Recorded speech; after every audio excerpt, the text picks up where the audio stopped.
मन तो देखिए बहुत दिन से गाय नहीं है कि भूल जाऊं तो माफ कर देना। मैं मन तो मेरा भी करता है झूमू ना चूंगा हूं मैं। मन तो बस तालियां आप जितना उत्साह बढ़ाते रहोगे उतना उत्साह में गाता है। मन तो मेरा भी करता है झूमू ना चूंगा हूं मैं। आजादी की सौगातों के सौ गीत सुना हूं मैं। लेकिन सरगम वाला वातावरण कहां से लाऊं मैं। वेग मल्हारों वाला अंतःकरण कहां से लाऊं मैं। दामन में दस्त तुम्हारे अपने लेकर बैठा हूं। आजादी के टूटे फूटे सपने लेकर बैठा हूं। आप जिन्होंने भारत माता को पहरे दे रखे हैं उन लोगों को जेड सुरक्षा के पहरे दे रखे हैं। ये लाइन ताली मांगती थी साहब, ज्यादा ताली मांगती थी साहब। फिर पढ़ता हूँ। आप जिन्होंने भारत माता को पहरे दे रखे हैं उन लोगों को जेड सुरक्षा के पहरे दे रखे हैं। जो भारत को बर्बादी की हद तक लाने वाले हैं वे ही स्वर्ण जयंती का पैगाम सुनाने वाले हैं। वे ही स्वर्ण जयंती का पैगाम सुनाने वाले हैं। आजादी लाने वालों का तिरस्कार तड़पाता है। बलिदानी पत्थर पर थूका बार बार। एक घटना बता दूं आपको, बस शायद आपने कभी सुनी ही नहीं होगी। जब मैं लिख रहा था चंद्रशेखर आजाद पर तो मैंने बहुत किताबें पढ़ी, बहुत। एक पुस्तक में मुझे एक ऐसा दृश्य पढ़ने को मिला जो शायद दुनिया में किसी क्रांतिकारी के मुंह से निकला ही नहीं। गरीब थे चंद्रशेखर आजाद, इकलौते बेटे थे, कोई भाई बहन नहीं था। उनके माता पिता भाबरा, झाबुआ जिले में एक जगह भाबरा, वहां रहते थे। चंद्रशेखर आजाद खजाने लूटते थे आजादी की लड़ाई के लिए। पैसा उनके संदूक में रहता था। एक बार किसी ने आकर ये कहा उनसे कि चंद्रशेखर तुम जानते हो तुम्हारी माता पिता की हालत क्या है? घर में खाने को रोटी नहीं है, भूखे मरने की नौबत है। इस संदूक में से इतना पैसा तो घर भेजो यार कि माँ बाप रोटी खा लें। तो सुनते ही चंद्रशेखर की आंखों में एक पल को एक आंसू आया और उन्होंने धीरे से कहा कि क्या माँ बाप सिर्फ मेरे हैं और क्रांतिकारियों के नहीं है? और दूसरे ही पर आंखें लाल करके चंद्रशेखर ने कहा कि संदूक में से तो एक पैसा दूंगा नहीं, लेकिन तुम गांव वालों मेरे बाप को रोटी नहीं खिला सको तो मुझे बताना, मैं किस दिन गांव आऊंगा और दोनों के सीने में अपनी पिस्तौल की 2 गोली उतार कर चलाऊंगा। उसे आतंकवादी बताओगे? उसे उस चंद्रशेखर आजाद के राम प्रसाद बिस्मिल एक शहीद हुआ। राम प्रसाद बिस्मिल की फांसी के बाद लगभग 14 साल उसकी मां को जनता ने पागल माने रखा, पागल। इसका बेटा डाकू है जब तक देश आजाद हुआ। और राम प्रसाद बिस्मिल की बहन शाहजहांपुर में एक मंदिर के सामने फूल बेच करके जीवन काटती थी। ये इस देश में शहीदों को सम्मान मिला है। तब इस मेरी कविता को सुनिए। आजादी लाने वालों का तिरस्कार तड़पाता है। आजादी लाने वालों का तिरस्कार तड़पाता है। बलिदानी पत्थर पर थूका बार बार तड़पाता है। इंकलाब की बलवेदी भी दिन से गौरव पाती है। आजादी में उस शेखर को भी गाली दी जाती है।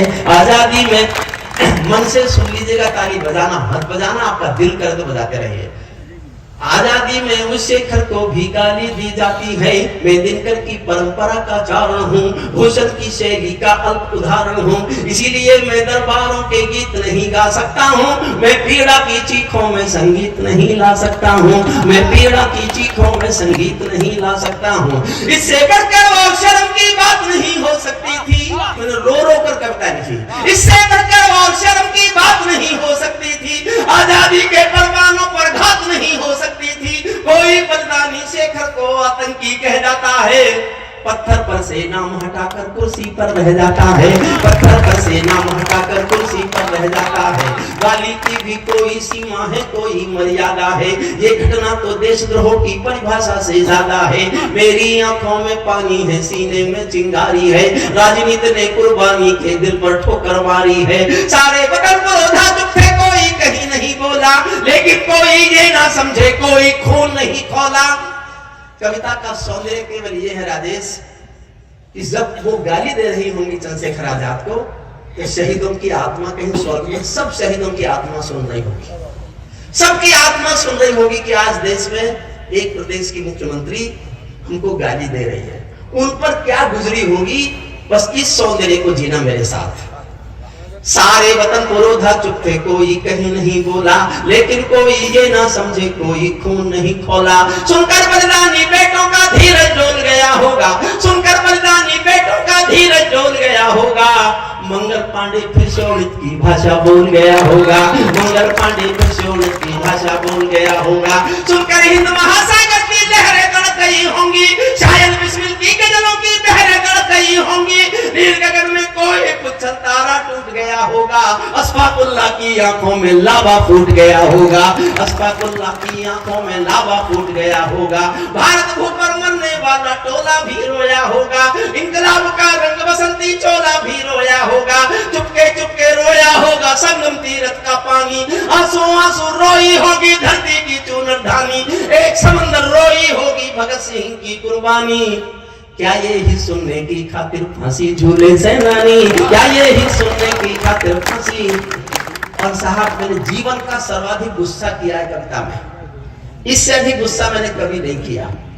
मैं अपने गुस्से पर मोहर चाहता हूं, आपको लगे कि देश के किसी कलमकार को देश गाते समय इतना गुस्सा करने का हक है तो मेरे हक पर मोहर लगाना।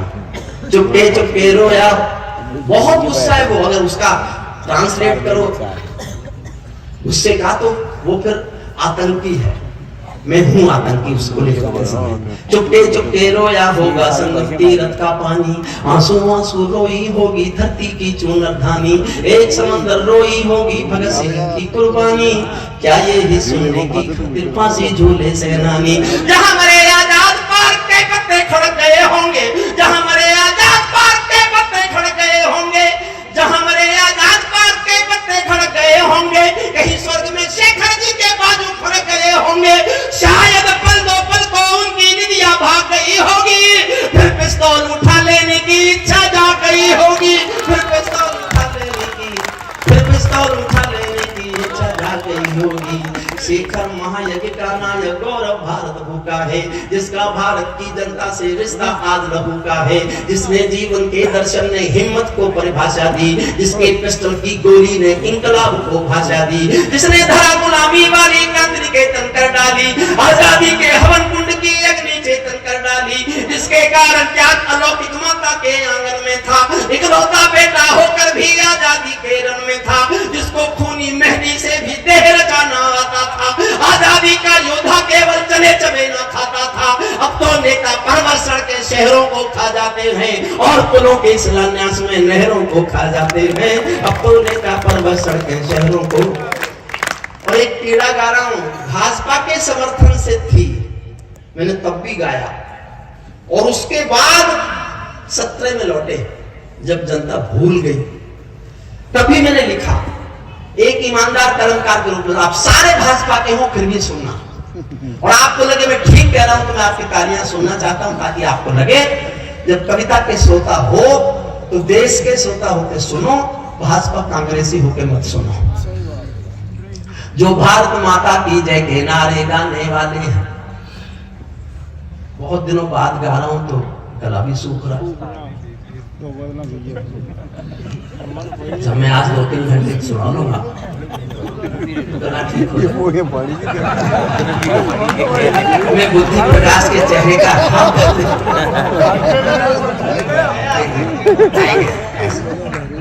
बहुत प्यारा छोटा भाई है, आप उसने कर्जा चढ़ा दिया है उसमें। जो भारत माता की जय के, देखिए मैं जानता हूं चेयरमैन साहब आप भी भाजपा के, अधिकतर भाजपा के होंगे, कलमकार की ईमानदारी लगे तो मैं आपकी समर्थन चाहता हूं। जो भारत माता की जय के नारे गाने वाले थे, जो भारत माता की जय के नारे गाने वाले थे, राष्ट्रवादी की गरिमा गौरव ज्ञान सिखाने वाले थे, जो छोटी छोटी बातों पर संसद में अड़ जाते हैं, श्री राम मंदिर मुद्दे पर सड़कों पर लड़ जाते हैं, 60 दिनों तक स्वर्ण जयंती रथ लेकर जो घूमे थे, आजादी की यादों के पत्थर पूजे थे, चूमे थे, इस घटना पर चुप बैठे थे, सबके मुंह पर ताले थे, तब गठबंधन क्यों नहीं तोड़ा जो तुम हिम्मत वाले थे, तब गठबंधन क्यों नहीं तोड़ा जो। और अब भी चुप रह गए तो अगली 2 लाइन पर सबका मौन तोड़ना चाहता हूँ, सबका हाथ खुलवाना चाहता हूँ। इस घटना पर चुप बैठे थे, सबके मुंह पर ताले थे। अब गठबंधन क्यों नहीं तोड़ा जो तुम हिम्मत वाले थे? तुम सत्ता में शामिल थे तो टूट डांट भी सकते थे, तुम सत्ता में शामिल थे तो टूट डांट भी सकते थे। जो जीभ शहीदों पर थूके वो जीभ काट भी सकते थे, जीभ शहीदों पर थूके वो जीभ। अंतिम छंद सुना, जो सीने पर गोली खाने को आगे बढ़ जाते थे, भारत माता की जय कहकर फांसी पर चढ़ जाते थे। जिन बेटों ने आजादी के लिए कहानी दे डाली, आजादी के हवन कुंड के लिए जवानी दे डाली। दूर गगन के तारे उनके नाम दिखाई देते हैं, उनके स्मारक भी चारों धाम दिखाई देते हैं, उनके स्मारक भी चारों धाम दिखाई देते हैं। वे देवों की लोकसभा के रंग बने बैठे होंगे, वे सतरंगी इंद्रधनुष के रंग बने बैठे होंगे। उन बेटों की याद भुलाने की नादानी करते हो, इंद्रधनुष के रंग चुराने की नादानी करते हो, इंद्रधनुष के रंग चुराने की नादानी करते हो।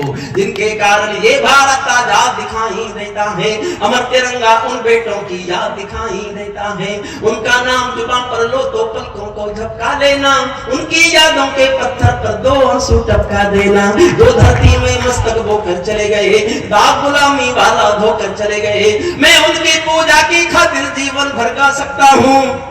मैं पीड़ा की चीखों में संगीत नहीं ला सकता हूँ। बहुत 3 बज गए, मेरी जाने की मजबूरी नहीं होती।